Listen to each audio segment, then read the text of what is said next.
Gather, veterans. It's time to join the fight. The long war begins.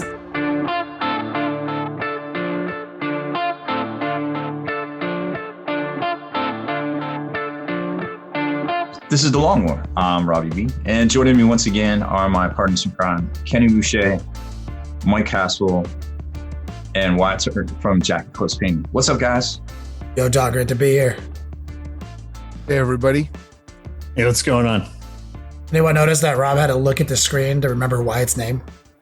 No, I'm a little hurt, Rob. No, everything's like, you're actually over here. I was looking over here, but no, that wasn't it. I think you forgot Wyatt's name for a second, man. Man, that was, I don't know. No, I had a case of the old people eyes. I thought I saw something in chat and I was like, wait, what? Oh, I'm still talking. And I was like, ah. Well, you are like 700 years old, so I will forgive you. I don't have Saras's brain where I can just split my RAM, or maybe I do. No doubt. Maybe I do.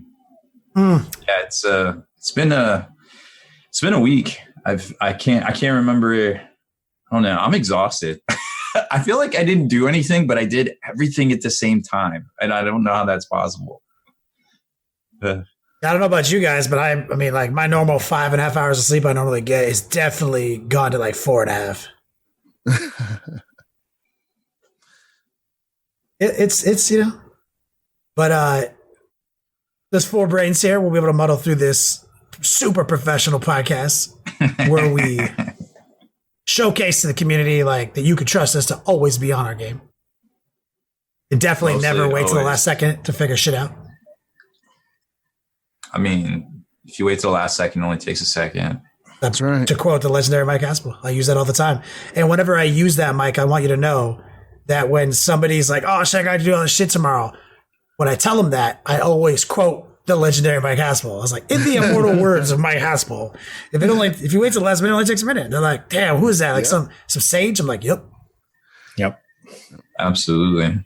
one of the smartest dudes I know. So let's fucking just do it. Let's do a Would You Rather. Sure. What you got for us this week? All right. Would you rather always hear everybody else as a super deep modulated baritone, or always hear everyone as a super high pitched like chipmunk voice? So Mike Tyson or Ving Rhames? No, think like actually kind of hurts your ears. Like I'm talking like super deep modulated bass or Alvin and the Chipmunks.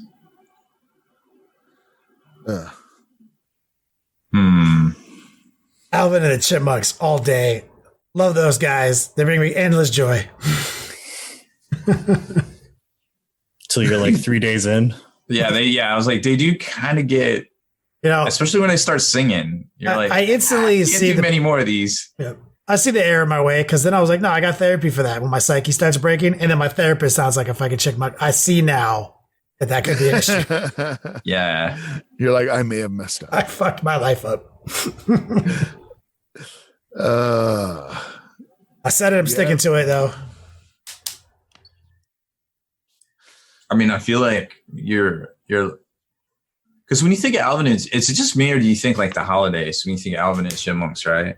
Yeah, it's kind of a holiday album, I would say. Yeah, but all the time now, right? Always. I mean, I feel like I have good memories from the holidays, so maybe that's not that bad, right? I mean, I think it'd be funny, at least for a week. At least for a week. Future Kenny can worry about the consequences of past Kenny's lack of fucking forethought. So I do that to him all the time. I mean, I think they're both equally bad because, like, I'm thinking about it. I'm like, okay, the next time you're with your significant other, just imagine that they're Alvin and the Chipmunks, or they're like bass boosted Barry White.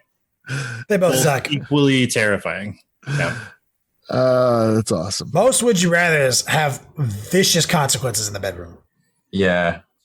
Just that's like a theme. Like almost always you forget about that. Like Jar Jar Binks, for example. That That was is a brutal one. serious ramifications to any decision you make there in your interpersonal Yeah, relations. especially if you look like him. Who knows what's going on down there? Oh God. Fucking. Yeah, Zen was convinced me. I'm going to pick the deep voice because he goes, Dr. Girlfriend, if the monarch can do it, so can I. You know what? And Dr. Girlfriend is like awesome. So that's a good point. Yeah. So I'd go with deep, I guess. I don't know. I think Alvin and Chipmunks for me, just because of holidays. I'm sticking with it. Good one. That was a good one. So table of the contents for this episode, Rob? I don't know. What do you mean tabletop market watch or what do we line What is up? our plan today? Our plan is to cover tabletop marketplace, obviously. New GW previews. I know you guys had some stuff to talk about on the points and command points and even the table size spoilers. Oh yeah. Way more than just that. That's like chintzy stuff. Yep. Oh. Yep. I have a whole page of notes. We prepared. And Haspil, we'll have a Haspil's corner, I think, tonight. Maybe. Okay. Professional. That was a very professional. That was coded. Means he's like, "Got you, dog." Of course, I prepared for that. Of course, I'm prepared. So you guys, you got to understand the body language of our relationship. Like, it seems like something else. All right, fuck it, Rob. Incredibly exciting releases from Games Workshop this week. The game that is rumored to not being doing well is back. Aeronautical Imperialis. Yes. Getting a new kind of starter type set, $90. It's called Skies of Fire. It's basically the same as the last one, except for it just comes with Tau. And Astra Militarum. Yeah, I mean, well, no, it's still Imperial. I think, aren't those separate? I think the Militarum units are separate. I think it's still Imperial Navy, but it's like the dope ass Lightning, the Voss fighter. So it is different Harriet. fighters, though. Yeah, it's different fighters, but it's still the Navy. I just bought the first one, and put it together last week. So like the Marauder bomber and stuff. Yeah, and I actually really dig it. My one big criticism is that, granted, it's not a Games Workshop thing, right? But I was just like, these models could literally be like two pieces. But that's not what it's about, right? We had a whole discussion about that. Yeah, part of the entire Games Workshop thing is that they're selling you a model kit, and hey, there's a game too. You know what I mean? Yeah. It's not. This isn't X-Wing where you buy stuff like pre-made. But I was like, man, I would really appreciate if these models were like only 4 pieces or something. If you ever have the pleasure of putting together an Imperial Knight for Titanicus, you will also have that same thought. Yes, yeah, I did. Those things are tiny and full of parts. At least the carapace and shoulder pads are 1 piece. It could have been 3 pieces. That is true. That is 100% true. So that new starter's coming out for $90, and then you can also get the separate book, Aeronautical Imperialis Taros Air War. So it's a battle for Taros. You might remember Taros was the location of the first Imperial Tau kind of encounter that we had a supplement from Forge World way back in the day, and then they reprinted it for 7th edition. So I think it was book 3. I can't even keep track anymore. But it's great. It's a fun read. If you haven't read it yet, you could probably find some wiki on it and stuff like that. So it's worth checking out. This is the Air War portion. So it's kind of cool because they had a lot of like fighters and the Tau aircraft just basically just like flying around, picking off tanks and stuff because they kind of got air supremacy. And this is kind of representative of that, but kind of cool. The also have the Imperial Navy Lightning fighters. Those are the Voss pattern ones, the newer versions from Forge World. Those are $42. Then the Imperial Guard Valkyrie assault carriers for $42. Tiger Shark box set, Barracuda box set, and the Tiger Shark anti They call it the AX1. It's a Titan killer, basically, for $42 as well. Then they got the new boards for $42 and some card packs for $27. So those have gone up a little bit. I think they used to be $25. And the dice form as well, $15 each. But get them if you want them, because you won't be able to find them, and those does go up pretty quick. Then a couple of the first set of dice were actually really cool. Yeah, they all look fresh. A lot of the special edition dice always look good, and then they super jump in price. So that's what's coming out next week. Of course, we're hearing a lot of delays on the AdMech side of things in Engine War. So if you're trying to pick that up this weekend, make sure you call ahead to your game store, because chances are there might be some delays in getting that in, which is kind of unfortunate. But there's so much stuff going on around the country, and GW is just trying to get stuff out the door as fast as they can, but also get orders in. There's going to be a little bit of settling before everything gets back to normal. On the independent side of things, there is a new Kickstarter out right now if you like Bretonnia for fantasy. There is some miniatures over on Kickstarter right now. I think it's called Tartasso. I don't know exactly how to pronounce this, but I'm sure if you do a Google search for Bretonnia miniatures Kickstarter, you'll find them. They look great. The price is pretty good for what you're getting. There's a lot of these 3D designers over there. So basically you're going to get them without bases. So you can put them on round bases if you're AOS, or square bases if you're a ninth age or fantasy, still playing fantasy.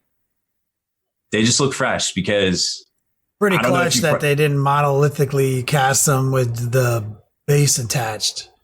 Like that's pretty clutch. Well, he said in the notes, he was like, I know some people are playing this game and some people are playing this game. I don't want to lock anybody in. You can get them and play with whatever. And a lot of the horses and stuff are hollow. So if you remember those old left, right halves of the Bretonian horses, it was like trying to get them to match up, and you had to stick the tail in there. So these are hollow components, and they're in 3 pieces. So in theory, you won't have any problems printing them out and washing the resin out and such, and just locking them in. And if your tail breaks off, you can just print a new tail. Oh no! Dope. So that one's pretty neat. Acid House Terrain will have their their Kickstarter box, portable tabletop Kickstarter. It's all card. It's hard card. It's water. I don't want to say waterproof. It's water resistant. So you can spill beverages and wipe it right up. It's got a coating on it. And I reviewed it recently. I got the box. It got stuck in customs, so I finally got it. And they literally gave me a schematic. They gave me notes. They're like, this color's off. This is off. This is off. This is off. Literally the most detail-orientated review / promotion I've done for anybody ever. These folks, you might recall Kickstarters are, sometimes we'll call the, what do you call it when you crown a king? What's the coronation? Coronation. They're basically a coronation in some cases of companies, right? Triggered for coronation. Sorry.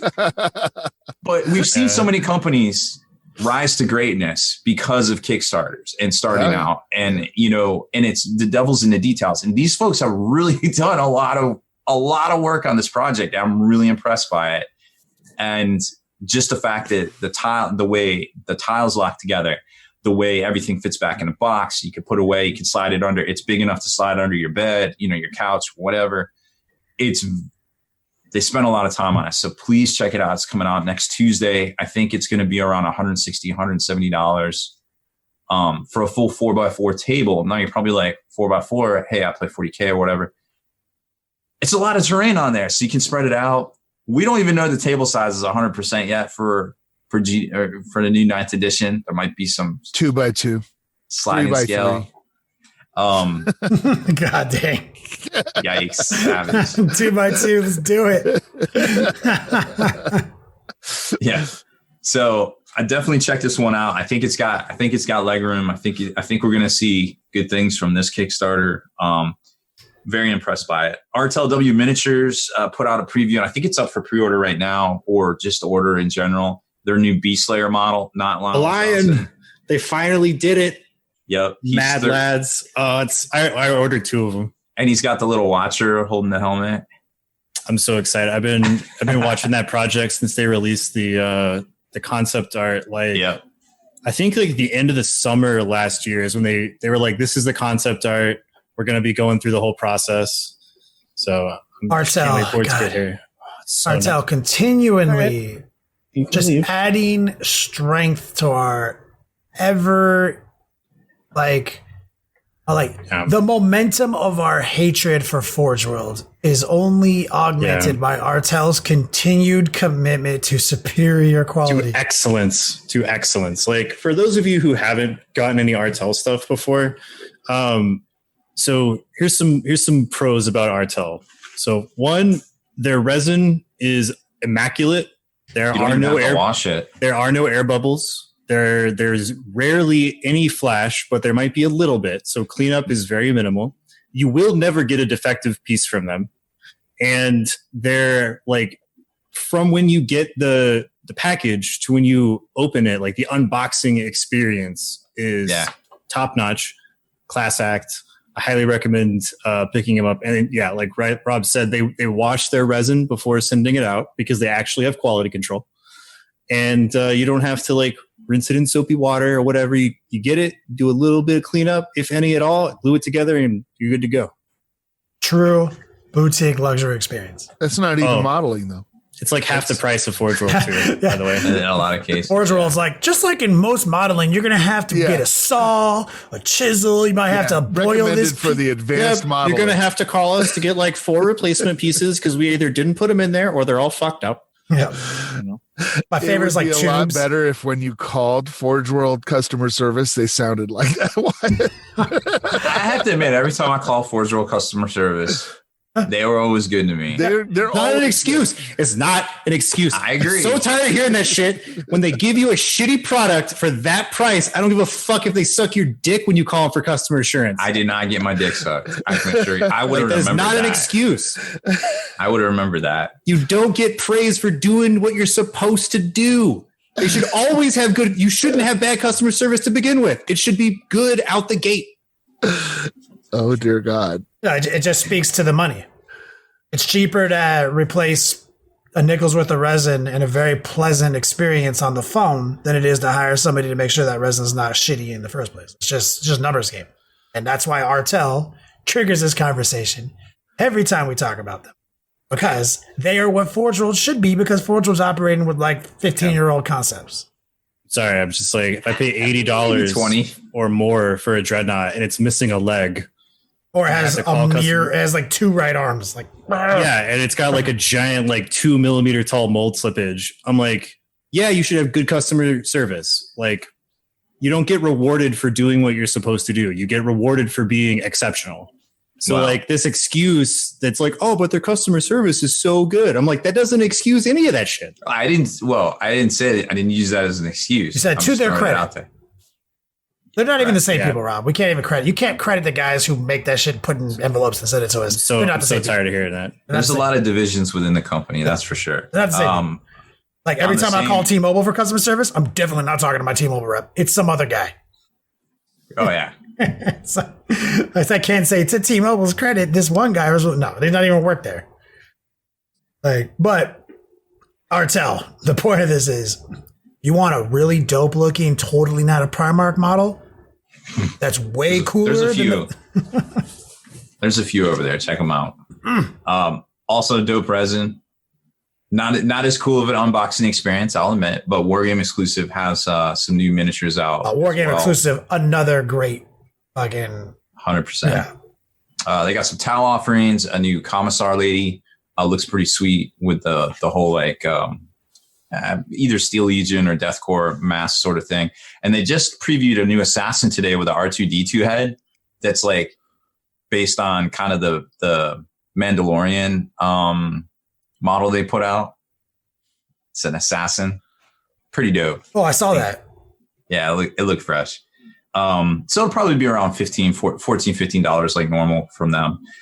And they had the Tau Greater Good Monk, where he's kind of sitting there, the sword on the rocks, just kind of meditating. But he also has a Tau Fire Warrior head that looked pretty fresh.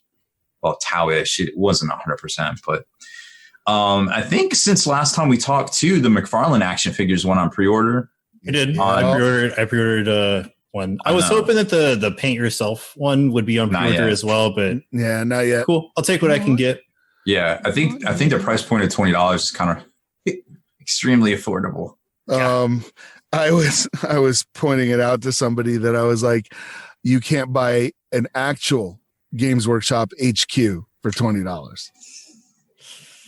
Yeah, it's true. I did notice that, like, I have to wait until I get mine in the mail, so you might be able to confirm or deny this, Rob. But like from the promotional images of like the storefront when I pre-ordered the McFarlane toy, the paint on it does not seem as like there's not as much cool factor to it. No, I mean maybe it's just because it almost looks like it's a computer render, but then they have the background, the cool background stuff. So then that one isn't. Well, so like, I'm talking about like on Amazon. Right, because I pre-ordered mine on Amazon. So I was looking at the Space Marine, and it looks great. But what I was noticing is that like the paint is like super flat, and it doesn't have that like sort of cool factor airbrush, maybe a little bit of weathering kind of thing that the Bandai one has. So like maybe that's a fact. I mean, it still looks awesome, and I'm really happy to have one. But the thing that caught my eye between the two is that like the cool factor in the paint job was not there compared to the Bandai one. I mean, I think it might just be prototyping. I mean, I don't know how well you can see the stuff behind me, but I've got the Halo Reach crew on the rock, and they're fresh. I have the aliens, like a lot of the aliens, Space Marines. Oh yeah, those were good too. Alien Queen and Predator from McFarlane, and those are top notch. Yeah, those were always good. Here's the 2000 Spawn.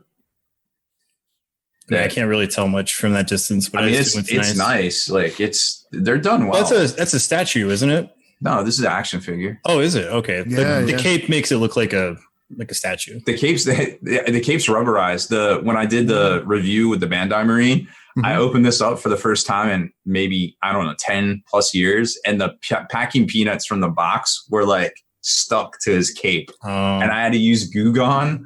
There might have been some moisture in like humidity, because like I don't know if you knew this, but a lot of those packing peanuts are like water soluble. You can actually touch it to your tongue and then fuse them together. That's probably what it was then. That's probably why. And then they got the petroleum in there, so I had to.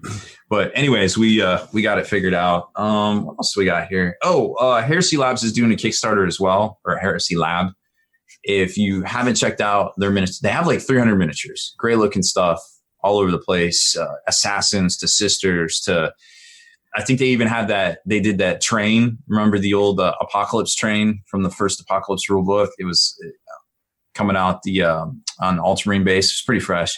I think they even did that. So you can scoop up some 3D printed mod or 3D STL files from them. They're basically less than $2 a figure. So if you got a printer, you're looking for some fresh figs, a lot of those sell for like $15-16 if you get them in resin. So you can, save some cash right there. That one's going for a couple of weeks, so check that out. And last but certainly not least, from Wargames Atlantic, they're the guys that do the plastic injection molded miniatures. I've reviewed a couple of those. Like they had, what did they have? The French looking dudes with like, kind of have them as Steel Legion or the kind of Australian sort of look. And then they had the really, really cool kind of commando-y guys. They call them like Romjagers, I believe it was. Those guys look fresh. You get just like 20 of them for $35. You just don't get bases. Oh no. Everybody's got bases lying around. Yeah, I feel like at this point, that was why they changed the base sizes. So yeah, because for every Kickstarter for miniatures, there's a Kickstarter for sick new bases. That's true. So they are putting out a box of World War II Germans, which you're probably like, I don't care about that. But all these models are interchangeable. So if you don't like the weapon arms on either of those two sci-fi offerings, you could swap them out with the German ones and kind of make some more deathcore-y kind of looking guys or something like that. So Might be worth a kit bash look. I'm not sure yet, but $35 for that many dudes seems good. Pretty sure I just had an earthquake. Oh, really? Uh-oh. Yeah. 2020 strikes again. Like every one of my... Why not? I just watched this water bottle like teetering left and right. So just for science, Kenny, are you sure you did not just like rip ass really loudly? No, you would have heard it. I would have got through my noise gate. Oh, okay. Just making sure. Definitely expect to get a phone call or two here in a minute. It was absolutely... Did you feel that? Sometimes it's hard to tell when you're just looking at a screen like this. Yeah, because I thought you guys had those little baby ones like all the time. If it's enough for you to feel and you get any type of vertigo, it's not a baby one. Like, okay. Most of the baby ones I don't even know until I go on the news. You know, like... And Bleeze in the chat, he's like, beware of Yellowstone 2020. That's the series finale, dude. Yeah. No spoilers. So stop. Man, speaking of series finales, do you watch the finale for the latest season of Rick and Morty? I forgot. I'm sorry. Well, Let's now talk about I it have next something week. to do right after this. It's a really good one. It's really good. So yeah. Now I have something to do after this. I can you have homework. Sign off and go watch Rick and Morty. That'll be awesome. That'll be great. And I'm just discovering like Avatar: The Last Airbender like right now. Such a good show. So that's fun. All the things. I want to watch that Space Force. I didn't realize. Yeah, I watched it. I'll if you guys want a review of Space Force, I have a quick one. It looks funny. It is funny in many ways. I'll say this, like, it's a show with wild swings where like at one point you might be like, all right, that's a bit much, guys, come on. And then at the end of like 2 minutes later, you're like laughing out loud because it is very funny at points. And I am pretty positive that there is one or more consultants or actual writing staff that were veterans, because the one thing they did perfectly nail is the like shit talking and joking and ribbing between people in the service, especially against other branches in the service. So like that part of it is like perfect. And then at other points of it, it's sort of like, all right, come on. Like, I think Mike can elaborate a little bit, but like Space Force, is like the idea of what they do in service to our country is not a joke. Like the branch of the military is not a joke. The Air Force has been doing just that for almost like 30, 40 years at this point. It's very important work that they do, but like kind of in the zeitgeist, a bit of a meme, which is kind of where the show comes from. It's very topical. So like sometimes they take that aspect a bit far, but then they reel it back in with some very wholesome writing or a very good joke, things like that. So yeah, it's a good show worth watching.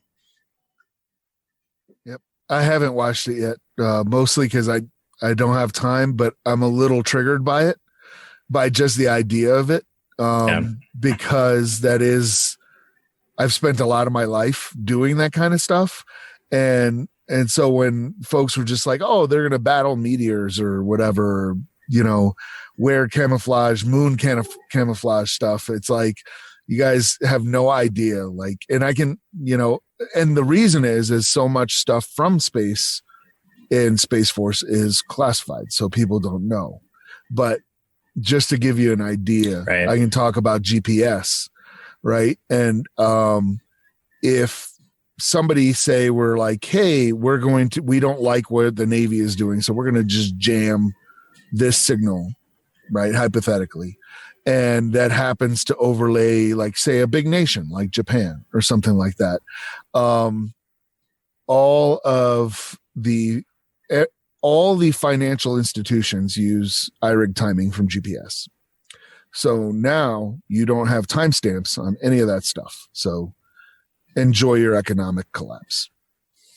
Yeah, that's the kind of thing Space Force fights. There's I don't want to like spoil the show, but there is a scene where basically somebody's grilling them about like, why does Space Force even exist? Like blah, blah, blah. and their head scientist, who's played by John Malkovich, who does an amazing job being a comedic actor in the show, is basically like, we're doing all of these amazing things to like benefit humanity, and if we don't have military protection of those projects and those satellites and those assets, then people who don't care about the greater good can, destroy those, take that away from everybody, cause worldwide disasters. So like what we're doing is extremely important, even though it might be a little bit politicized right now. Yes. And I was like, okay, yeah, they made a really great point. And like, Steve Carell is amazing. He's kind of portrayed like a dum-dum, but it's in the frame of, he's not a rocket scientist. He's a career military man, to the point of satire, who was a fighter jock, and is like, he wanted to be Joint Chief of the Air Force. That's what he thought he was getting promoted to, but no, he got promoted to be part of Space Force. And so he's like kind of a fish out of water, but he's a very wholesome character. It's sort of like playing on. And that actually is not far-fetched.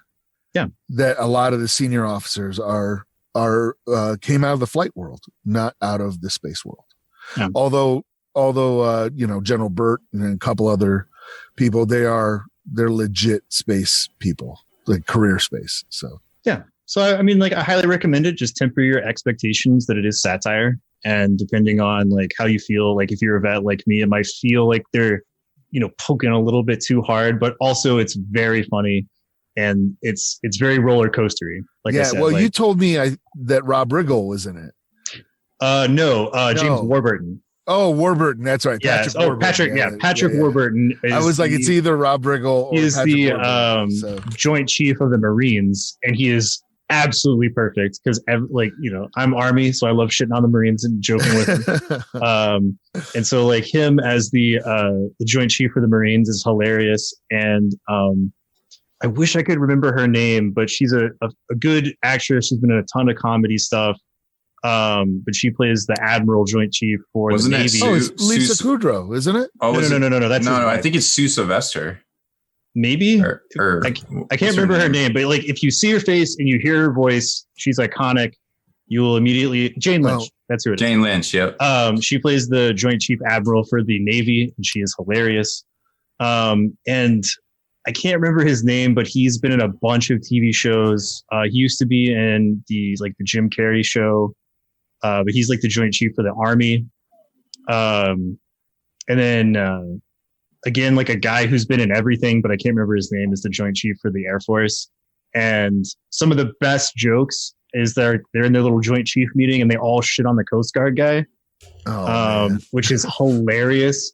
And like they're joking on Steve Carell, and because it's Space Force, and the Coast Guard guy is like, oh yeah, I'm not the bottom of the totem pole, and they're like, no, you shut up, you're still you're lower than the Salvation Army, like you don't get a say in our jokes.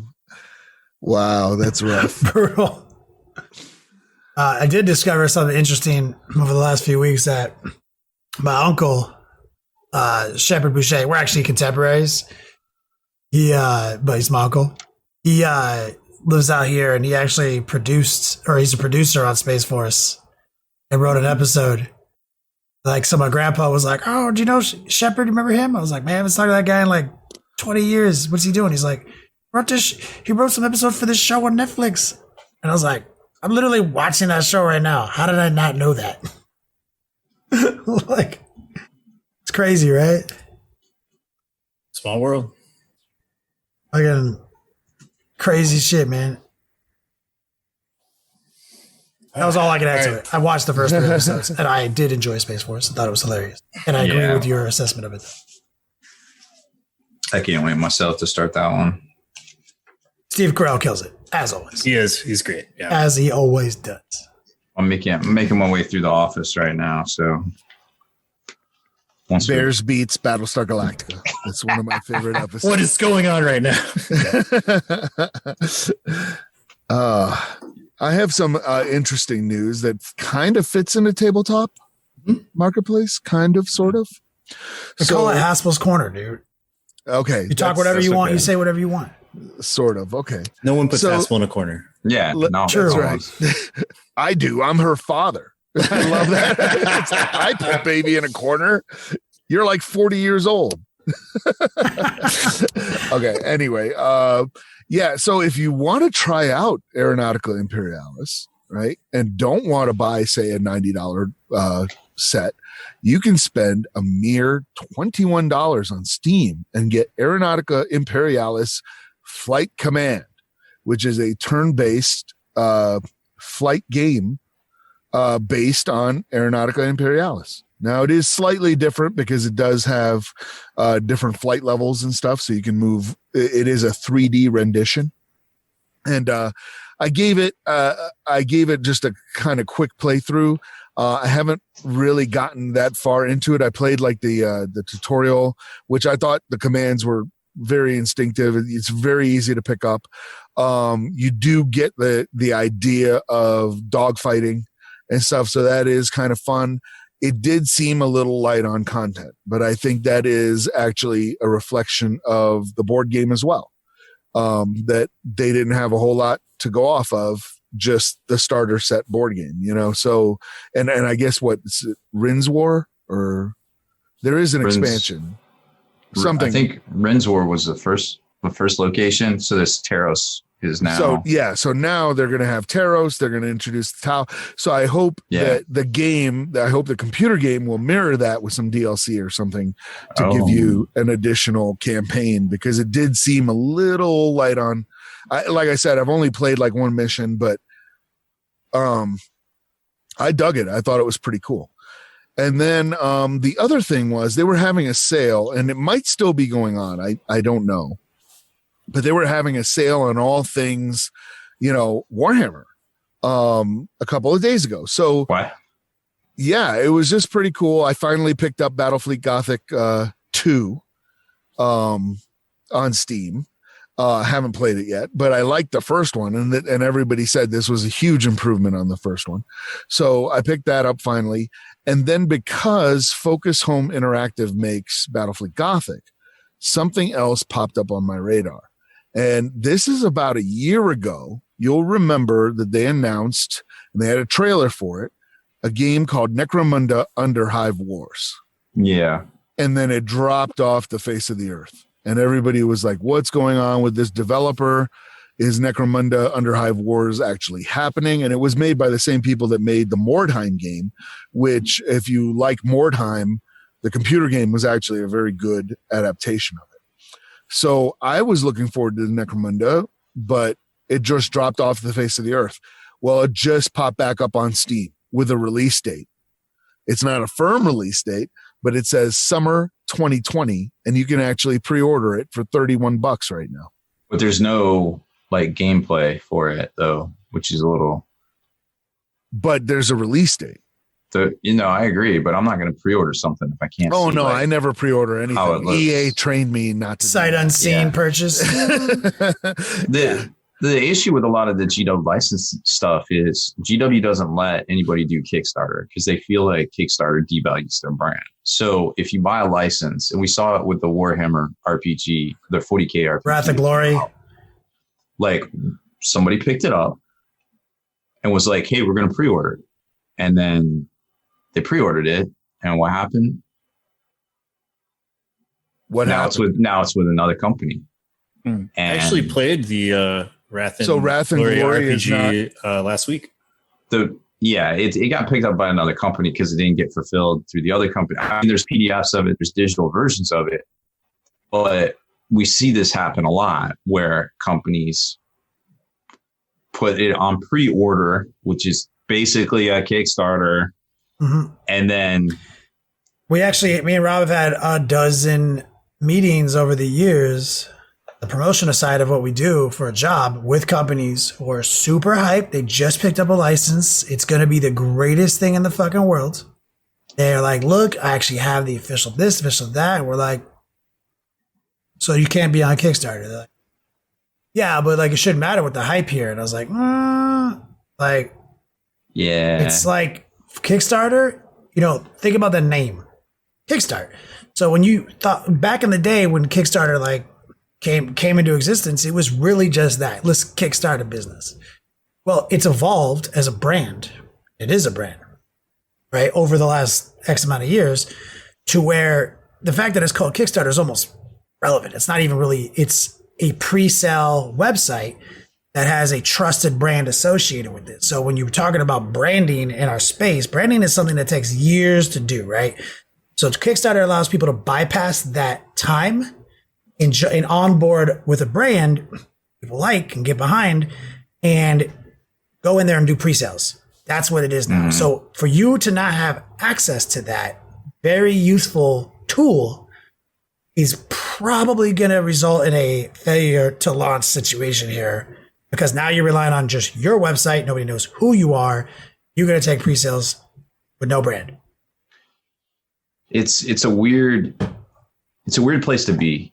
And you know, I've, like Kenny's alluded to, I've sat in on a lot of these meetings. I get a lot of emails every day, to be honest, you know, from a lot of different folks with a lot of different dreams, and I love to be part of it and try to help out where I can. But some of them, I mean, I'm just like, they're unattainable, and it crushes. It's almost impossible to help them, because all me and Rob do. Somebody in chat said, "Oh, Kenny and Rob are like Nerd Shark Tank." No, we don't give it. Like there's never any money. Practically, barely. It's happened before. Money has exchanged hands, but like not in the order of operations you think. And it's more like people are like, "Man, I really need to sell this product. You guys seem to be out there, you know, helping people out with that." We're like, "Yeah, all day. Tell me about it." And when they say GW license, we're like, "Ugh, it's gonna be real hard, dude. It's gonna be real. You have a lot of roadblocks, dude." And it's sad, but it's true. So many people who had official GW license have failed to get that off the ground because of that barring. And but there's been some real success stories too. Like we've seen Total War, you know, video game, incredible. It keeps coming out with DLC all day, every day. Like, so there's success stories, and then there's, you know, some other stuff. And then there's the folks that just go their own route. And, you know, I think a lot of the 3D makers now are really seeing, hey, if we do all this stuff that's just inspired by the GW IP, we can monetize it, and then we can start creating our own brands and going forward. And that's, I think, the renaissance we're in right now. So it's a really exciting time for the hobby on all aspects. It is. I feel like video games, all mediums, I guess, all mediums. Never been this accessible and hype ever, which is a good segue into 9th edition talk of Haspil, unless Haspil has more. Nah, you sucked all the wind out of my. I apologize. Stuff. So I was like, Focus Home Interactive has delivered stuff before. They have. It's good that they have it, for sure. And I just was hyped because I was just like, these are the guys that make Blood Bowl. These are the guys that make Battlefleet Gothic. And I think they've got another one out there too. And I honestly thought that Necromunda had just disappeared. I thought. What year was that though? When did they make that initial announcement? Was it just like last year? Like a year ago. Yeah. It was like, I don't know. You can hop on YouTube and see. Yeah. Space Hulk. That's the other one that they made. And like Space Hulk Tactics or whatever. I really like that game too. So they have a trusted brand already. Made some hype ass titles already. But yeah, they put out a video. It was like a trailer, rendered trailer for Necromunda. Remember that. And that's easily a year ago. I could hop on YouTube and see when that was, but I haven't right now. It could be that the rights expired to who had the license, and now it went back up on the market, and that's Focus possible. Picked it up. I don't know. I just they'll do fine with it. I just saw it and went, hey, there's an actual release date now, and it's like back up on Steam, and it was gone for a while. So what's Focus the people who released that trailer initially? I don't think so. I'm gonna hop on YouTube and try to see. That'd be interesting to know. Yeah, I'm not 100%. I mean, the game dev world is fraught with perils, so who knows what happened. But I'm about to buy that crazy. I bought Necromunda, the box set, when it came out, and then sold it back at a store auction. And now I'm about to get back into that Dark Uprising Underhive crazy box set that's like $1 million. because You can get just the terrain. That was a box. Well, this had like everything in it, and it's actually kind of a good deal. So I was just like, let's see, cinematic trailer. I'm looking at it on the YouTubes. It is Focus Home Interactive, and it was actually 2 years ago. Maybe they just had to put it on hold or something. Yeah, I'm like looking at it now to see the exact. It was March 6, 2018 is when it debuted with the teaser trailer. So it's been a spell. I totally forgot about it. Like, that's so now I'm remembering it, man. Like, because I love some high pass 40k IP, like all of them. Remember back when they used to even drop them on like Xbox Arcade back on Xbox 360 days? Remember that shit? Mm-hmm. Like, fucking that shit was hype. Yeah, there is a game out there if you can still find it. And I'm trying to remember what it's called, but it was essentially Contra with 40k. Deathwatch. No. You're talking about the one on Xbox 360, right? Yeah. There's a Deathwatch game. No, that's what it is. It's so much fun. Was it? I don't think it was called Deathwatch. It's the one where you played either a Tech Marine, a Devastator Marine, or is that Deathwatch? Yeah, it was a Deathwatch. I forget the actual title, but it had Deathwatch in the name because like they were each different guys from the Deathwatch. Yeah, and it was exactly like Contra. I fucking played the ever living shit out of that. Yeah, it's a good game. Just a top down view running through, just blasting fools. I love that shit. Yep. Yeah, on an orc ship. It was like on an orc. Yeah, it was so much. I remember fun. being Tyranids. No, it was orcs. I think we're talking about two different games. Pretty much the same thing. Like, so that means there was one I missed. God damn it, I gotta go get it. There was another one called Space Wolf, which was just like a tablet game. Remember that one? Yeah, yes. that was good. That's also on Steam, the Space Wolf game. Mm-hmm. Oh, it was just literally called Kill Team. That's the one I'm talking about. Thank you, Yeltsin. Kill Team. That's what it was called. That's the one I'm referring to. It's Kill Team. Kill Team. Yeah. There is another game called Death Watch, but that is I think it was called Deathwatch Kill Team. Like, perhaps. Yeah. The unless Death Watch one is like a turn-based Shadow Sword, game. Bane Hammer. I don't know. Maybe we were just all from 4 different Mandela universes. Yeah. I feel like I phase in and out of them all the time.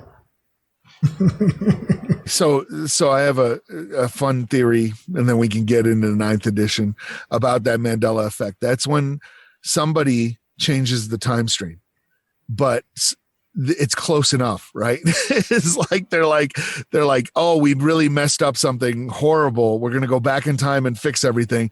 Hey, we got it there, except Jiffy peanut butter is now Jif. Okay, well, we're not gonna go back and try to fix that. We'll just call it square, and then somewhere in the quantum effect of your atoms that make up your memory, people remember Jiffy peanut butter from the time stream before it got altered. I'm all in on this. This is what it is. I love it. This is exactly what it is because it makes sense. It reminds me of my construction company, which is called It'll Ride Construction. Right? This is like It'll Ride time travel. Like, yo, yeah, we left some shit in that drywall we shouldn't have left. It'll ride. Yeah, it's all good. It's close enough. The house is built. We're good. All right. Well, fuck it. Let's do it. Meat and potato segment. 9th edition. Things have happened. This is where we turn it over to Wyatt, who has prepared notes. Yes. So between last podcast and this podcast, we had a little bit of information come up about the battle round. So we have a new addition to the battle round, which is the command phase. And it's like a strategic phase. This is very similar to what they have in Age of Sigmar. So the blurb on this is that the command phase is a new addition to the turn sequence. In this phase, battle-forged armies will acquire new command points and spend the ones they have on certain stratagems. So I don't think our in the shooting phase, in the movement phase, etc. type stratagems are going away, but there is a new phase for the command phase. And that's going to segue into what came out today. So there's a new article and a new Q&A about match play. So lots of new information about match play. So one of the new things is that they talked about how there's going to be different mission types for open play, Crusade, and Eternal War, which is match play. And they're going to have additional mission packs over the coming months and years, including upcoming chapter approved books. And they laid out how many missions they're going to have for match play. And it's a lot because they actually have different mission packs for the points level being played. So in total, there's 18, 3 for combat patrol at 500 points, 6 for incursion at 1,000 points, 6 for strike force at 2,000 points, and 3 for onslaught for larger forces. So that's 3,000 and up is onslaught. They also showed off the command points that you're going to get for having a Battleforge list at each points level, which is different. So at Strike Force, which is what we generally play at 2,000, you're going to get 12 CP for being Battleforged. And last week we talked about how there was a lot of speculation that it would be like 1 point per 100 points being played. So that was a little bit on the high end. And now we're here. This is official. We have 12 CP. And now we're going to have to wait and see how that interacts with detachments and how it's going to work. So one of the things that is being speculated right now is that in the command phase, you're going to generate points, and that detachments might have to do with generating points in the command phase. So if you have, say, a Supreme Command that may not generate any, but if you have a battalion, that might generate 1 or 2. So we're just going to have to wait and see. But it is nice to know what we're going to be working with, which is neato.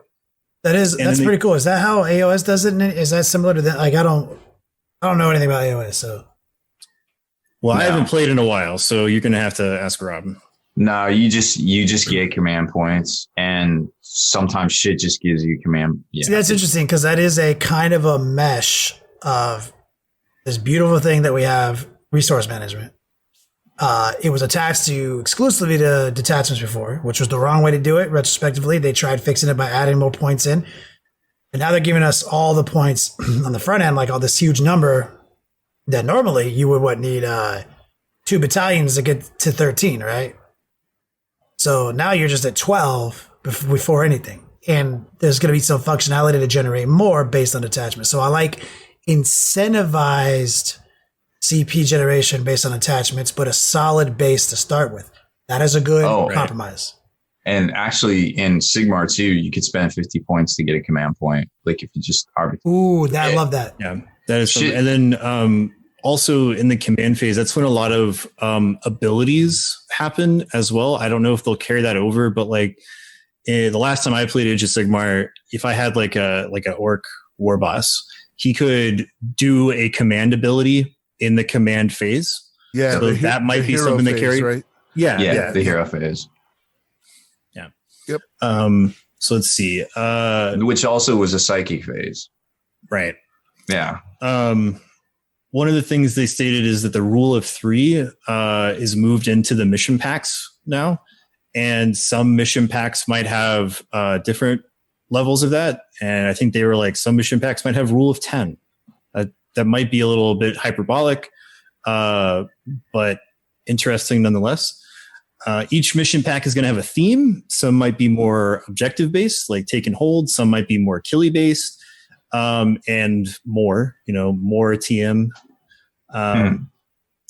They're going to have primary and secondary objectives. Primary, what the mission is about. Secondary, you'll be able to select based on what you want to achieve.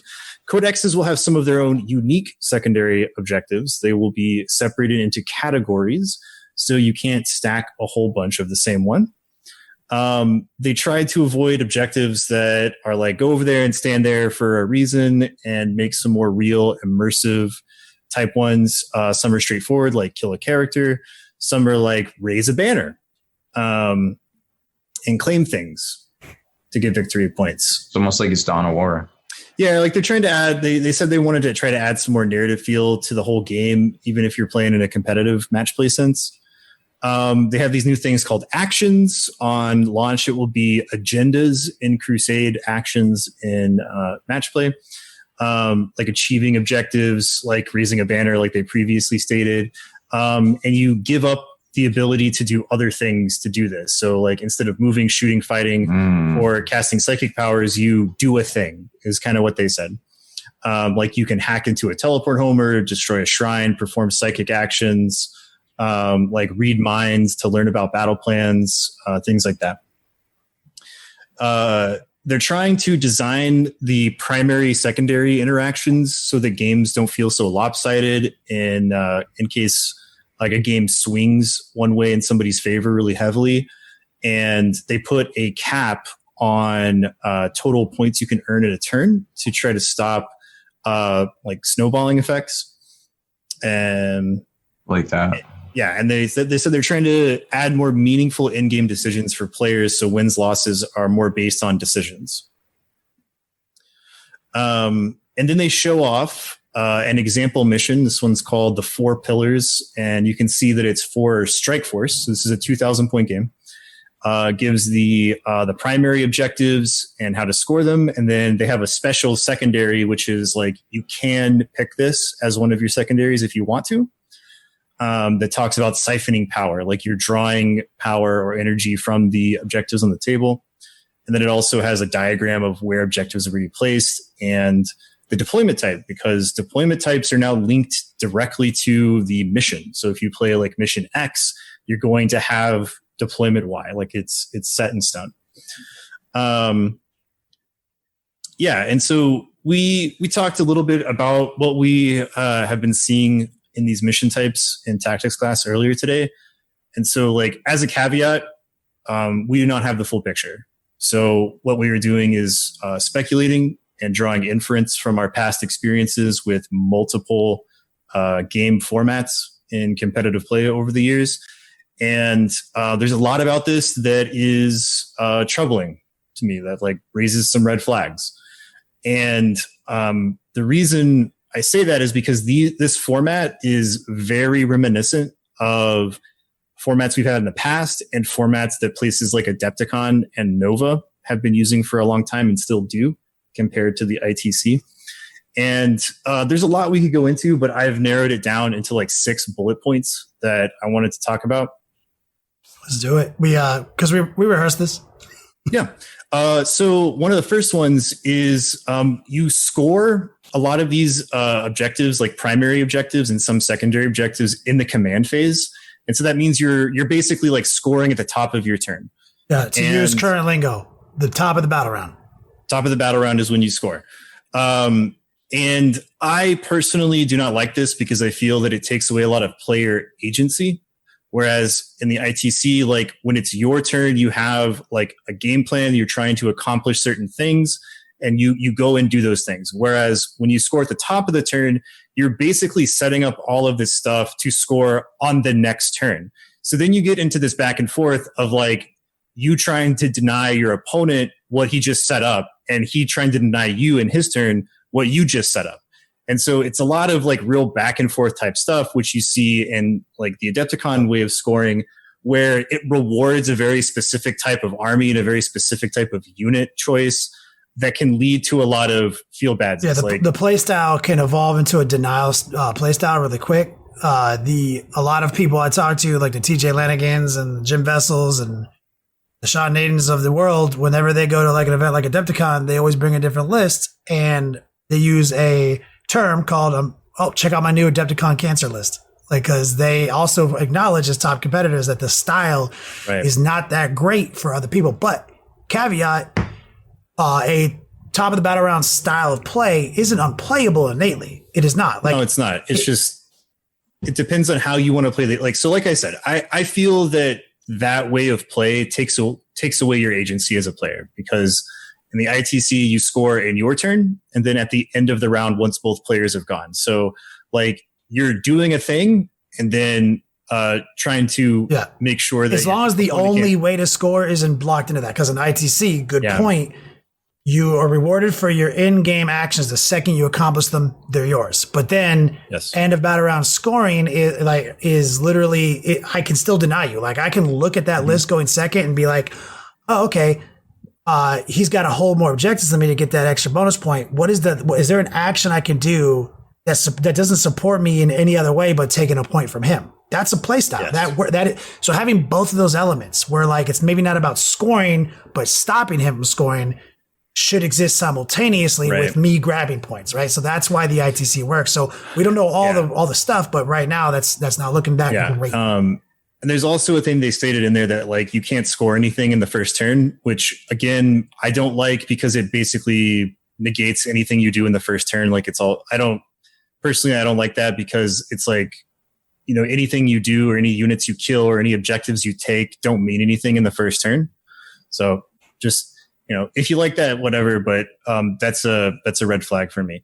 Now they stated like they don't want like they made these missions to avoid snowballing, but the opposite is in fact true with this type of format. Again, as we have seen in practice with Adepticon and Nova and other events that have this type of format and mission type, once an army starts snowballing, it does not stop. Like the style of play for building lists in that format rewards snowballing effect armies. And having a cap on how many points you get per turn doesn't matter if you're scoring your maximum 5 or whatever and your opponent can't score any. So you're just going to snowball anyways, and the game's going to be over in a couple of turns. So, I mean, you brought up a good point about this earlier. Yeah, implicitly, like this is a problem with all turn-based games, right? If the game we play is exclusively turn-based, in which it is, there's always an issue with like who goes first, who goes second, who has the advantage. Like so progressive scoring where you can rack it up quick, that going first helps with that, right? But then when you have another element, battle round based element, then going second also has power. So that's where the ITC is really balanced, right? Where there's power in both, and that's why we always say ultimately, if you can go second safely, you can do well, and pretty much any type of mission structure, right? But this is always going to be a problem in our game until there's more of a cooperative competition element, like a we go element. And 40K has always been hard to implement that because we play the golf of miniatures, right? It's so big. The game table is 6 feet, 4 feet. Literally, I played games with like my Chaos Army versus somebody else's Chaos Army in a mirror match where we literally had 450 models on the table. Literally impossible. Can't be done. You can't play that way, right? Interesting that other things have come out, like points going up, games getting smaller, and we've only seen the tip of the spear. So I am interested in seeing what comes out of this, the modernization of our game, because there's new modern elements to it. Interesting to see if that's something they bring into it, though. Right. So they have set deployments for each mission type. And this is another kind of a red flag for me because I get like one of the things they said in their article and in their Q&A is that they wanted to make it a game system or a mission system where bad matchups aren't like a GG first turn. But based on our experience in multiple seasons in the ITC and multiple years doing match play, comp play, a lot of times the deployment type can be the only thing that lets you overcome a really bad matchup. It's usually 3 things. When you look at your pairing for the next round, you're like, okay, I'm playing this guy. Bit of a disadvantage against that play, but if I get good terrain and I get a deployment type in my favor, I can pull it out.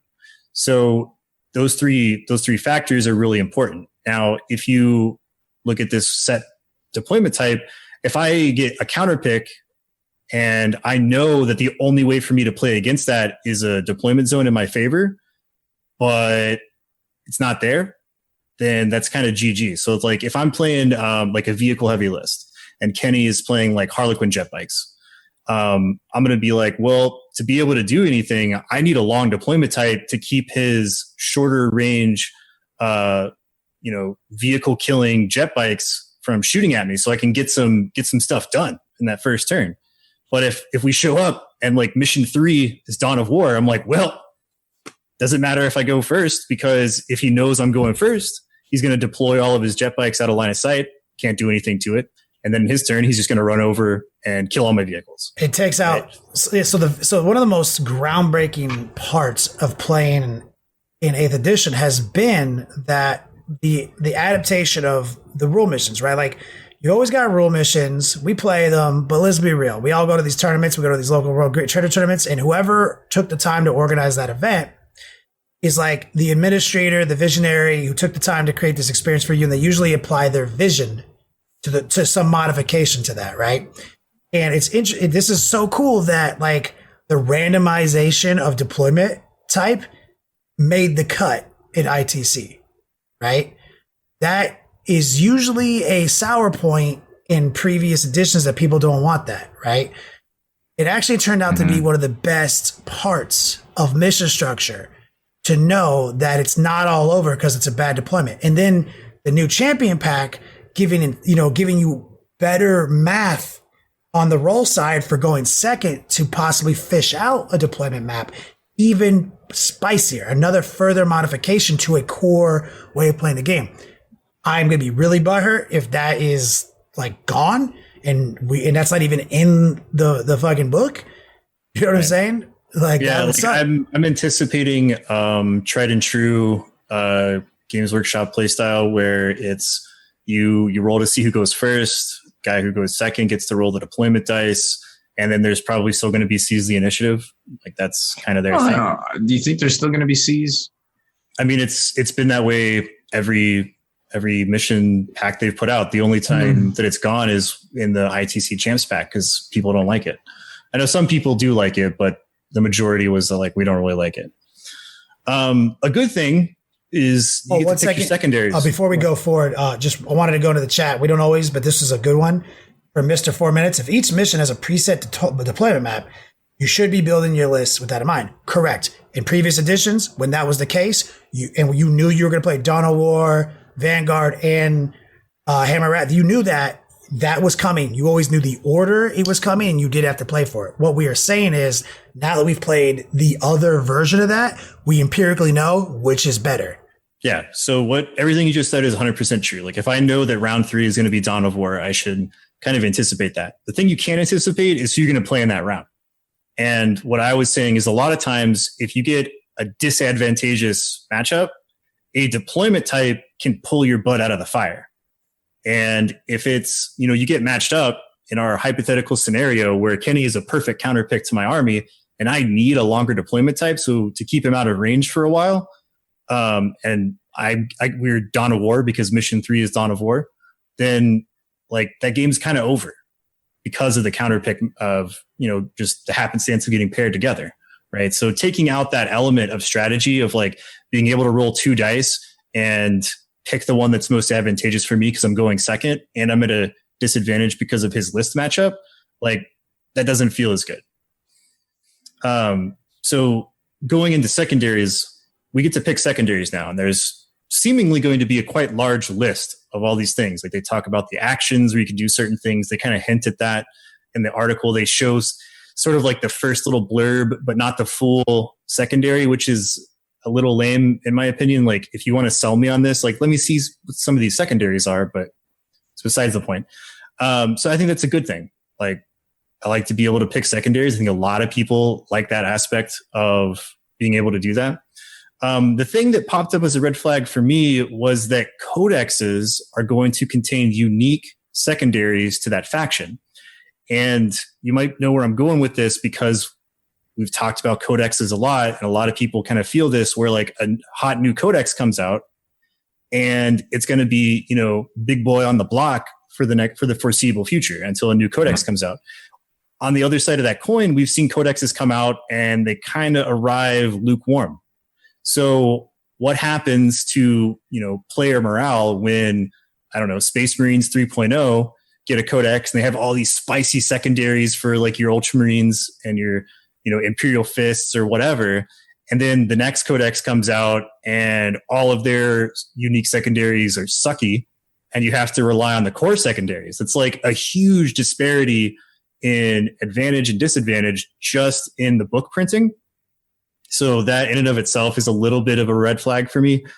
Again, this is, we're speculating based off information we have and drawing inference from past experiences.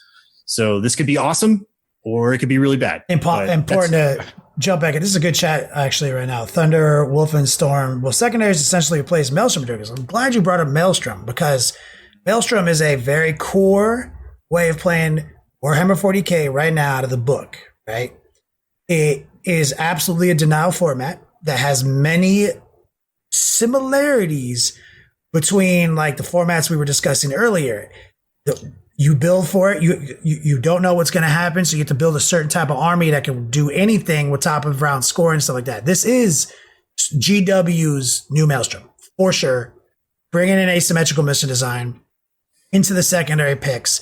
What it does is takes the randomness out of it and lets you basically say, this is what my army does, but my army doesn't necessarily do the same thing your army does on the same table. That's what's so good about that type of gameplay. Like, we don't have the same objectives, nor a random chance to have more advantageous carrot on a stick, reward incentives, right? And also in the chat, Colonel Cabbage says, is the opposite not also true, where you can auto win by picking deployment that counters your opponents? Yeah, I mean, that's part of it too. That's part of the strategy of going into your pre-games. The feeling is what Wyatt was getting to, because a lot of game design is about balancing the emotions. When you feel like when we both have equal access to the same math of the deployment, it's a different emotion than when like round 3 ended, you're in your hotel room, you're looking at the app, you see that in round 4, it's always Dawn of War, and then you see the list, and you're like, now you have like literally you're just frustrated beyond belief. Yeah. So going back to my first point, this format has a lot of it is a new format in terms of what it's doing, but it's very reminiscent of other formats. So like the problem with those formats is it takes away a lot of player agency, where in the ITC, like you have a lot more, like you can be more of a general to your army with these decisions that you can make. Even though there is randomness to this game, which we're never going to get away from, there is that option there. Like you can have those advantages turn into disadvantages and vice versa. So second to last point, there's a kind of a confusing amount of points going on. This is very GW and the way that they've scored their games and their mission packs before. And they've stated that like some of these secondaries, like they literally say in an example, it's like, take notes of what you're doing because it scores at the end of the game.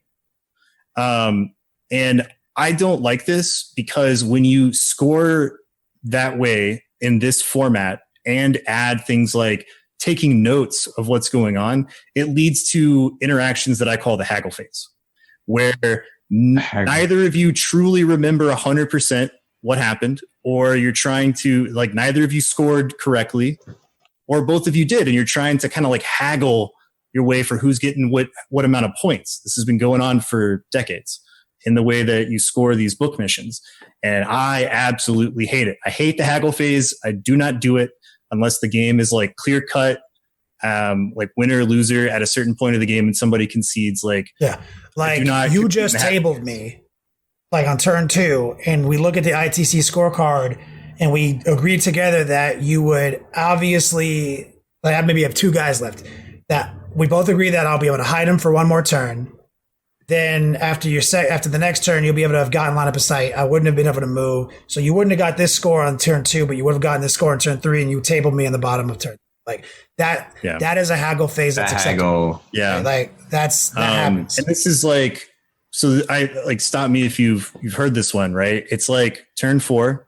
One player is sort of like looking at their notes, looking at all their little check marks for how many points they've gotten. And there's a preposterous number of points because you're getting like 5, 10, 15, 3 here, 7 here. Like they have really weird ways of scoring stuff. And it's like, well, based on my math, I don't think you can come back from this. Let's talk it out. And then you guys have to have this basically like a haggling argument about like who has how many points at that point and how many you're going to get in the next few turns, right? And it's sort of this like thing that people do to like convince the other person to concede because they're like, well, based on this wacky scoring system, and like then you have to try to remember like, oh, but did you like kill that thing in like turn 2 or turn 3, or like were you holding that objective like 2 turns ago to get those 5 points? Like, I don't like it. Like when you look at the difference between how this format is scored and the ITC, where it's like, all right, into my player turn, I hold one and I killed one. All right. And then that person goes, and at the end of the round, they're like, okay, well, I hold more. I'll throw it out to Haspil. Bookkeeping. Yeah. Wow. That's what I was going to say. That's what I was going to say, is that the bookkeeping just kills the game. Kills all level of RP, even in a tournament. And everything is like ones and twos when you're scoring in the ITC. So it's really easy to remember, and you have a handy little scorecard with, you just put 1 and 1 and like 1 and 1 and 1. For me, I'm not playing in tournaments anymore. So it doesn't affect me, but it does affect me because when I roll up to, we'll see with Crusade, things might change. But normally when I roll up to the local game store, we're playing points, right? So, and we're using match play rules. I like to immerse myself in almost role play, right? And when I have to stop and pull out a pen and paper every 2 seconds to record what's going on, that destroys the immersion. So I don't like the whole bookkeeping thing. And it's like, and I could be wrong about this, but there was an ITC, I think it was the one prior to this, or maybe the one even prior to that. It was a while back, and I think I know what you're talking about. Yeah, but it was ridiculous. It was just like when it first dropped, every 2 seconds you were recording something, and at the end you were just sitting there scoring for eternity. I just want to play the game. Yeah, and I agree with you. I've heard the same argument from a bunch of people. They don't like bookkeeping, and they use that as like a pejorative against the ITC. So what I'm telling you is, like, in these formats, like the Adepticon format, Nova format, some other types of formats, the bookkeeping in this is not only way more, but it's more complicated. Right. And the current ITC is not like that. Yeah, that's not what I'm talking about. Yeah. It's like I think when they first modernized it and they dropped it, it was clearly a superior game system, but the bookkeeping, even I said, I fucking hate this bookkeeping, and I hated ITC format in the era. And I was very vocal about that here on this platform, right? They've had years to streamline it, and they have. Is GW going to have this streamlined out the gate? Yeah. And so just based on that, segueing directly into my last point, based on the scoring system and the numbers they're throwing out, I feel that this is a differential win-loss system. Yeah, because why else would you have like 15? And so like just looking at primaries, right? Yeah. We can't score primaries turn 1. So 15 points if you max it out for 5 turns, 75 points. ITC games, the max point is like 35 to 40. Yeah, and everything is 1.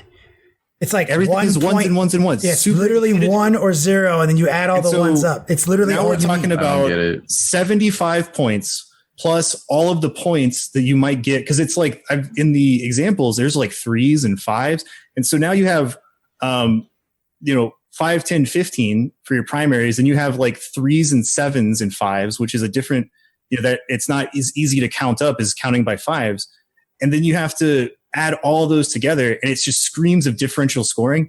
And differential win-loss is fucking terrible, and there's a lot of reasons why.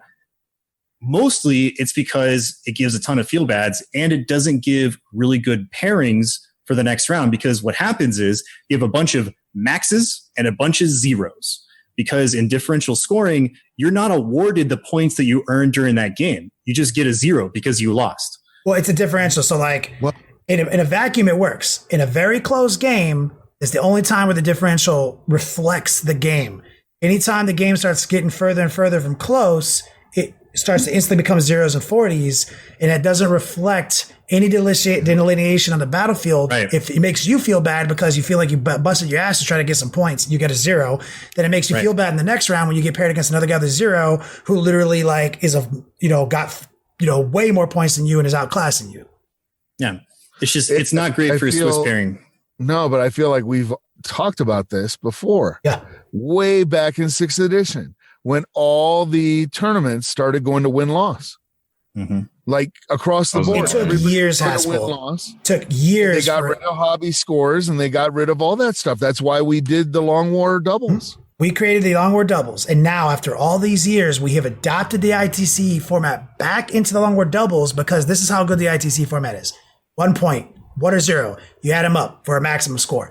You can play ITC as a battle score format as long as you just remove the win-loss. If you just leave the points there, that works too. The reason they don't do it is because they are a competitive major league fucking event, right? And so they need to have full-on wins and losses. But guess what? Your points are still there. So even if you lose a game, you're still like, you can finish this tournament top 10, get your points, Pro Tour. It works as a battle point system or as a win-loss. It's already perfected with thousands and thousands and thousands of matches. Like, yeah. And which is why we went off of Haspil's incredibly narrative crafted missions. We went off of those to this because how could we compete with thousands of interactions and streamlining? Mm-hmm. Yeah. And just to give you guys an example, right? So let's say Kenny and I are like, not even in a tournament, right? Let's just say like me and him are at his house. We're playing a game, but we're just using the ITC to keep track of the game. And he wins with 30 points and I lose with 29 points. You can walk away from that game like, man, I put up a hell of a fight. He only got me by 1 point right at the end, right? So you can feel good about the one thing that you feel bad at, which is losing. And then you know that if you're at an event and he wins with a 30, he's going to go up and fight somebody else who won with a 30. And I lost with a 29. So I'm going to go against somebody else who lost, but they also got a very similar score. So that matchup is going to be even going into that next thing. Now, last time I was at Adepticon and we did the GT, going into round 3, every single score except for like a handful was like 40-0, 40-0, 40-0, 40-0, 40-0. How are those matchups at all evenly paired when it's just like you lost and you got 0 points and this guy lost and got 0 points? So again, that's just like a environment for a ton of feel badsies and not really even a fair tournament at that point. And the thing is, we're going hard on this because it's something we're passionate about as we did build I'm so glad Haspil brought up the Long War doubles.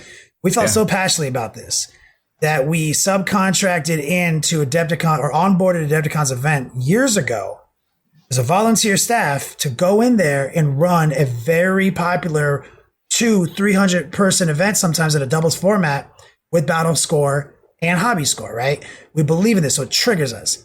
We don't know for sure if GW's new shit is differential. It just reads that way with the way the scores are different number than the action. You know what I mean?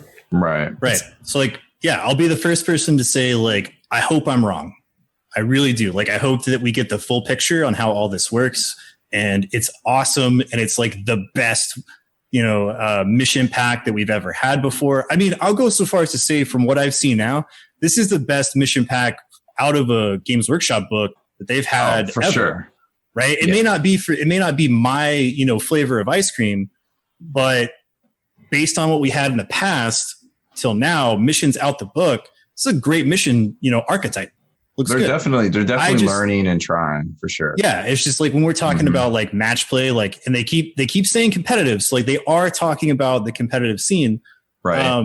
Like it does not bode well for me. There's a lot of red flags, so I hope I'm wrong. But born again man child, he says, at least it's ice cream. At least it's ice cream. At least it's fucking ice cream. That's a good comment. And real quick, Richard Blankenship.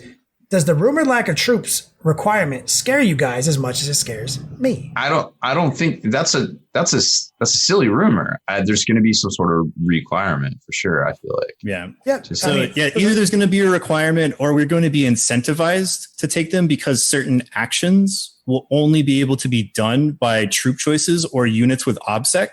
Like one of the things they said in their previous Q&A was that like you'll still want to have troops on the table because like they have a battlefield role beyond just being like guys to fill out a roster. Like OBSEC is a important battlefield role in some cases. Here's why you should be excited about it, because currently most troop choices you take are taxes to unlock access to the units you want. And then they have the added bonus of having objectives secure and being units that you don't give a shit about that you can throw around to try to get these objectives, right? So in this format, it seems that you can get exactly what you want for the task you envision for it. So instead of minimizing your troops to maximize your offense on one end of the spectrum, which is a style of army play, not all armies play that way, I can go in there and be like, I do need some troops, but I don't want this tax to play. I want one brick of 20 Chaos Space Marines because suddenly that's a different thing for this purpose in my mind that I have for it. I would never do that now because I need to take 5 or 3 units of 10 cultists just as a tax to play my command points. So yeah, because if you're going to get taxed, you want the lowest possible tax. That's why we see a lot of these like poopy, super cheap troops on the table that nobody wants. Like nobody, I mean, I'm sure maybe there's some fanatics out there that love Chaos Cultist models, but like for the most part, nobody wants Chaos Cultists. We want Chaos Space Marines. We want cool models. Nobody wants Space Marine Scouts. We want, Tactical Marines. We want Primaris Marines. Like we want cool, awesome troop choices, but people don't take them because, we need cheap, efficient troops to fill out this roster for CP so that we can bring our awesome units and not like suffer from not having CP. Yep. Which all of this, we haven't gotten to it yet. So we got point drop or point increases, right? Yeah. So moving into the second thing they talked about today was sweeping points increases across the board. And they gave 2 examples, a Primaris Intercessor and a Chaos Cultist. They're going to change the Intercessor from 17 points to 20. So 5 of them will be 100 points, not counting weapons. And they are changing Cultists from 4 to 6. Not counting weapons. I mean, autoguns are free, but intercessor weapons might stop being free or change or whatever. But yeah, so like expect a lot of points increases across the board. One of the things they said was that like when they were trying to sell everybody on 8th edition, they were selling like a faster, snappier, more streamlined game. And then everybody figured out that because stuff was so cheap, we could just have like a billion models on the table, right? Which was good and bad. It was good and bad. So we got to play with a lot of toys, but the games were pretty slow. People will buy other armies, even if the points are higher. They're like, oh, wait, I could start a new army. Yeah. I only need 30 models now. Right. Yeah. So and so they were saying that like they're going to increase the points, which is going to decrease the model count, which will increase the speed of the games. So we'll have to see. Yes. So Kenny's good at math. Yeah. So I mean, right now it's an average of like 34%. I think it's going to be closer to 20%. Between two very different We are values. so far from the final destination in space and time. We are at our most inaccurate chat. We are at our most inaccurate. We're trying to wield the combined experience of these 4 individuals here to lean on our previous frames of reference to make as accurate predictions as possible. There's going to be inaccuracies, but something we keep circling back to is visual aesthetics. Everything is still pointing to my theory on visual aesthetics. This game is going to be more and more sci-fi, meaning less models, but bigger models. Less models, but fancier models. Less models, but flyy models. You know what I'm saying? Like, that is all pointing to this. And a lot of people in chat, too many to like call my name, were like, do you think 3,000 points is going to be our new thing? I do not, because that is not... If we go back to 3,000 points, we're exactly in the same fucking boat. And that is not the intent. You want faster, snappier games. And the correct way to do that, it's when you have problems in the game system, a lot of times they go and try to fix the points. Right. That only works sometimes. What you really need to do is look at the rules, why they're no good, and the points. Both need to be considered. And so right now, they've mentioned all sorts of new cool interactions for tanks. My sci-fi thing, new augmented rules, and showed us 2 not tank models going up in prices. So speculation, infantry shit's going up in points, vehicles are going to stay relatively untouched and get better, thus incentivizing you to play with that awesome sci-fi hardware. Also, you got to think about that. It seems like from all the information they're putting out that like this entire new system of match play is predicated on the main show being still 2,000 points. Because like 2,000 points, they have 6 mission types. Everything else has 3. So like you're talking about like the 3,000 point one, they only have 3 missions. That doesn't really work for, match play. So like, I think it's not going to be as bad as people are kind of like thinking it's going to be. It's just, I would expect a 2,000 point army now to be somewhere between like 2,200 and 2,500 points when all the new points come out. So you're going to have to skim some fat and like build some of those lists. But I mean, those models aren't going anywhere. You can still use them. It's cool because it's not a nerf. Everyone got the nerf, so it's not a fucking nerf. Yeah. It's literally fine. if everyone's like special, it's a balance. It's rebalancing. And Haspil, hit me with this. You've been playing 40k longer than me. No matter what edition you've ever played in, when you went to like a local Rogue Trader tournament, how many times did they actually just raw dog a book mission for you for a 3-round event? Oh yeah. Yeah, all the time. Right. But then how many times did they have, we don't use this element of the book, we don't use this is our house rule, as many times as not, right? Yeah. Yeah. Definitely in 4th and 5th. Yeah. Or I was going to say earlier in the editions than later, but yeah. Right? The more murky it got, the more just difficult to wrap your head around the mission structure, the more house rules were implemented to streamline that for that community, right? Mm-hmm. Yep. And like, so if these missions don't end up knocking it out of the park, you're not going to really see a change with ITC, because their mission used to be fix terrible psychic powers and universal special rules that led to horrible rules interactions. Then their mission became missions. And creating the most fun, balanced way to play in a event/tournament setting so that everybody has a good time. So that's still a thing. Yeah. I mean, there's a reason that the ITC is the most played and the most widely accepted. So, like, I know that some people enjoy the Adepticon mission type. Some people enjoy the Nova type mission types, or the ATC type stuff, and that's cool. You know, everybody's allowed to have their favorite flavor of ice cream.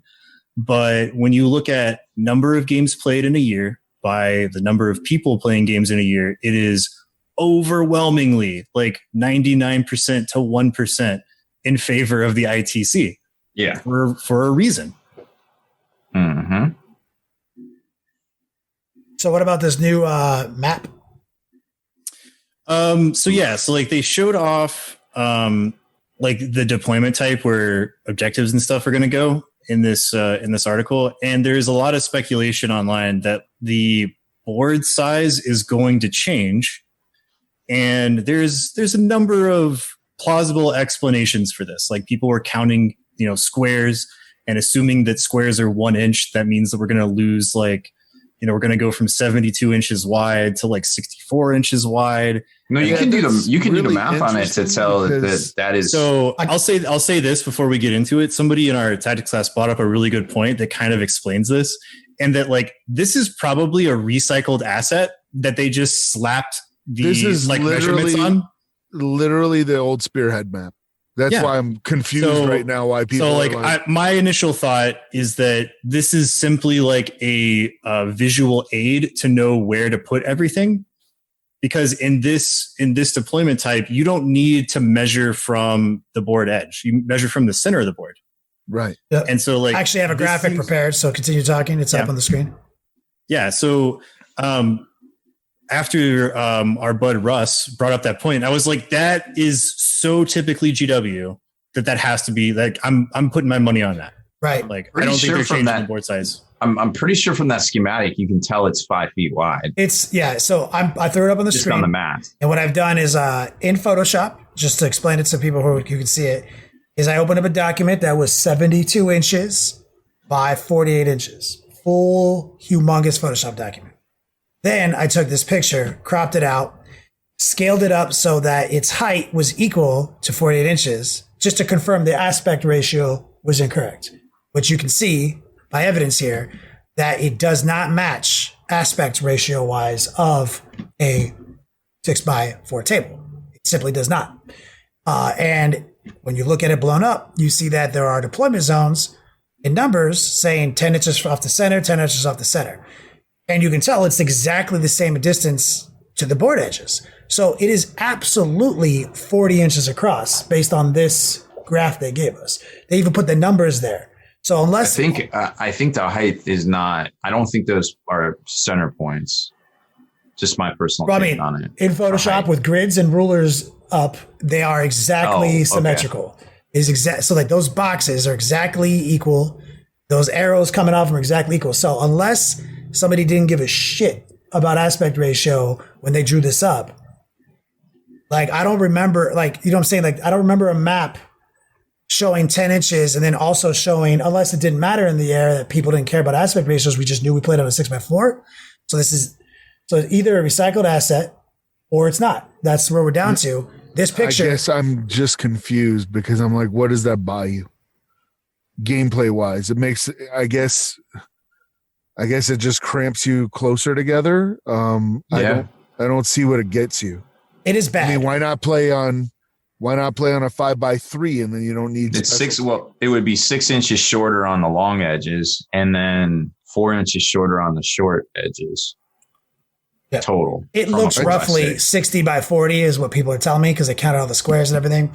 Its aspect ratio is incorrect. And the only thing that makes me concerned about this, like, I think it's probably a mistake. What makes me concerned is something you guys said last week. I don't know which one of you guys said it.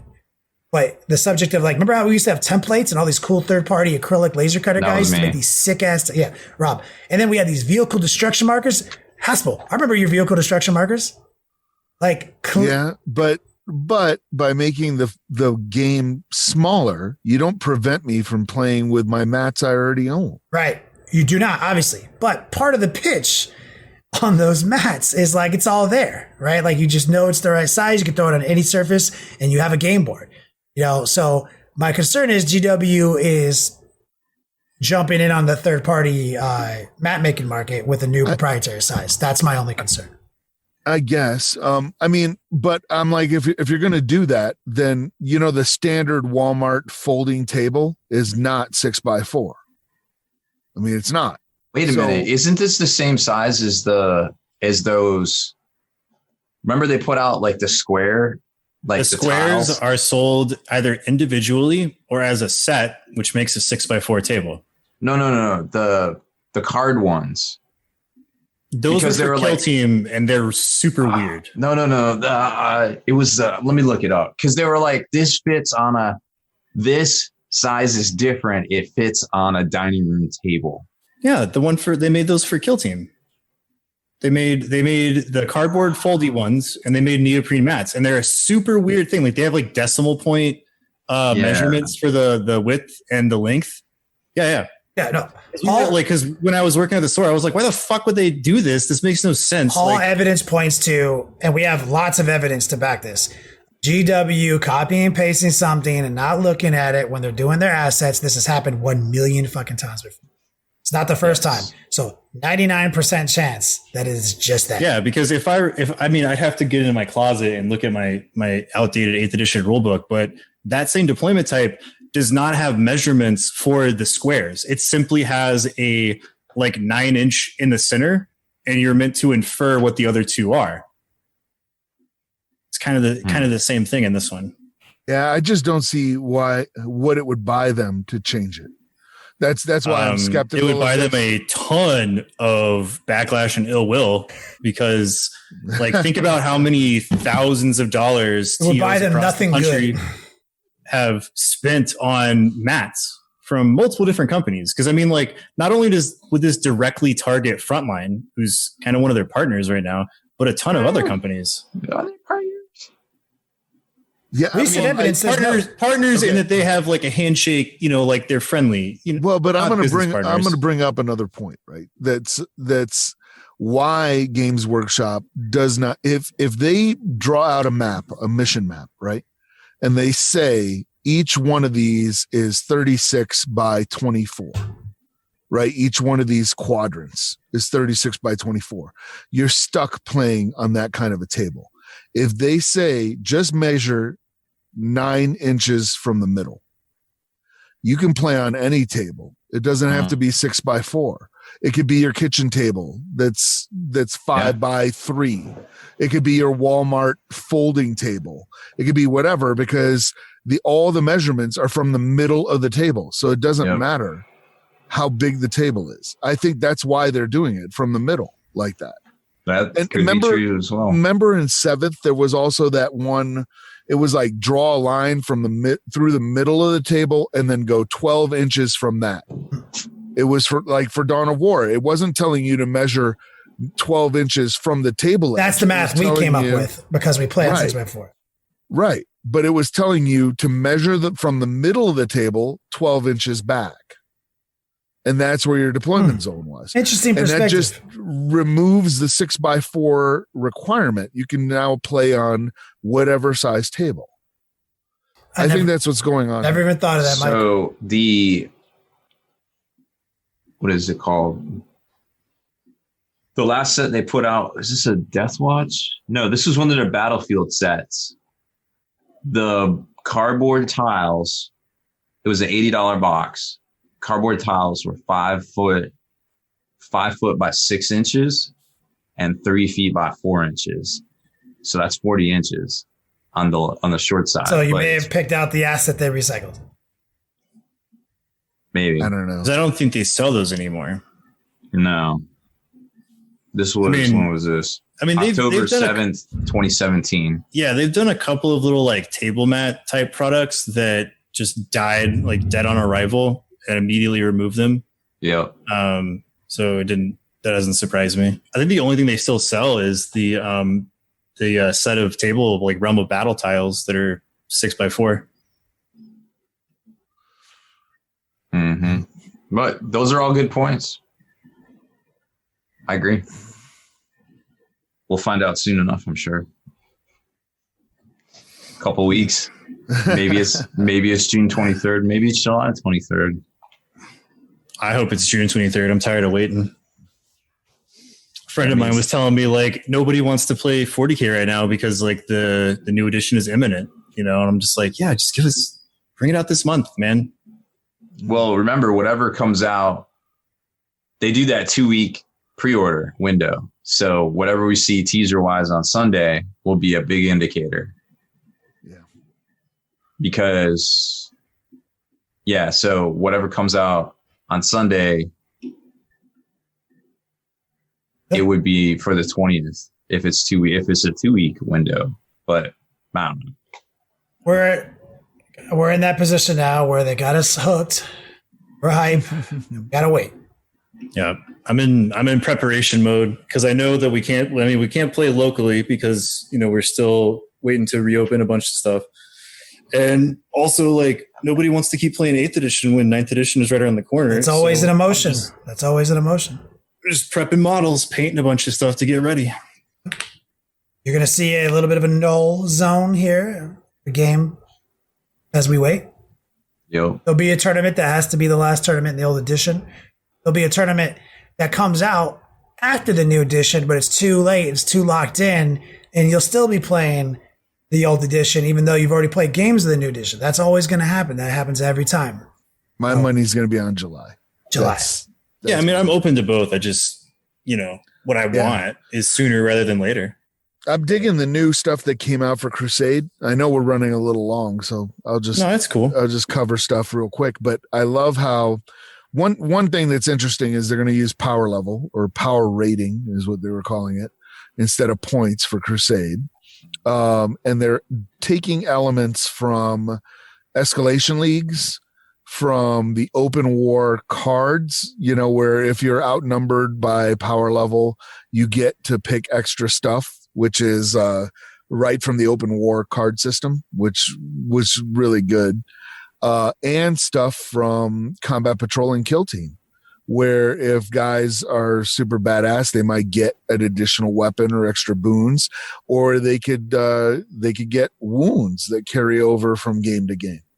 So that's going to be interesting. That's going to be very curious because it looks like you just start with a small force and then you build from there, like an escalation league. So I'm like, it's like rules for that's cool. It'll look very cool. It'll look great. So rules for like a standard, like kind of almost like a slow grow league, even.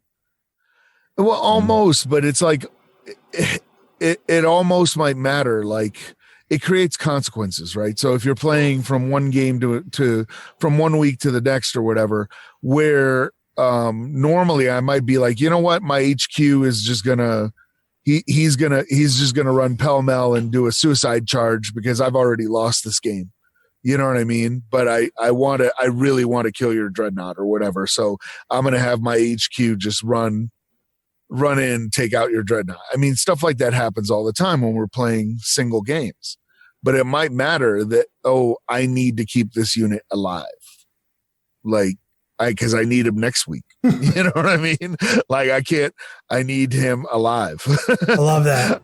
can't be throwing units away, because if you need them next week, then it's going to become much more important to just be like, hey, I can't just throw popcorn at you, to use an old phrase. You know what I mean? It's like, hey, we'd had these popcorn units that we would throw to sacrifice them, and we didn't care about it. But it might be like, hey, I need those guys to survive, because if the whole unit gets wiped, I don't have that unit next week.